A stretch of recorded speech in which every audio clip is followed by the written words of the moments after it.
কাৰোবাক বিশেষ ভাবি আপুনি আপোনাৰ হৃদয়ৰ সমস্ত ভালপোৱা নিদিব, কাৰণ আজিকালি মানুহবোৰে অনেক ৰকমৰ মুখা পিন্ধি থাকে। সময় সেইজনক দিয়ক যিজনে আপোনাৰ সময়ৰ মূল্য বুজি পায়।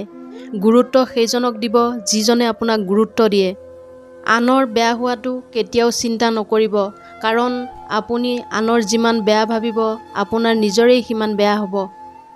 ভাল লগাটো প্ৰেম, পাহৰিব নোৱাৰাটো হ'ল ভালপোৱা। যিজন মানুহে মনৰ পৰা সুখী নাভাবে সেইজন মানুহ ৰাজপ্ৰসাদত থাকিলেও সুখী হ'ব নোৱাৰে।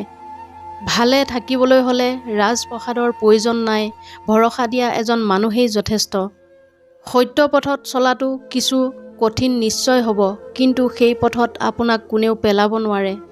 আনৰ আচৰণে যাতে কেতিয়াও আমাৰ ভিতৰৰ শান্তি নষ্ট কৰিব নোৱাৰে তালৈ লক্ষ্য ৰাখিব লাগে। পৰিশ্ৰম কৰিব লাগে, কষ্ট কৰিব লাগে, তেতিয়াহে জীৱনটো সুন্দৰ হ'ব।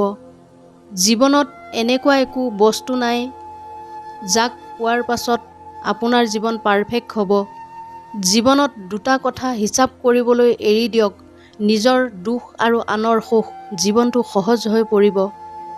বন্ধুসকল, ভিডিঅ'টো ভাল লাগিলে মোৰ চেনেলটো ছাবস্ক্ৰাইব কৰিবলৈ নাপাহৰিব। আন এটা নতুন ভিডিঅ' লৈ আপোনালোকৰ ওচৰলৈ আহি আছোঁ। তেতিয়ালৈকে আপোনালোকক ধন্যবাদ।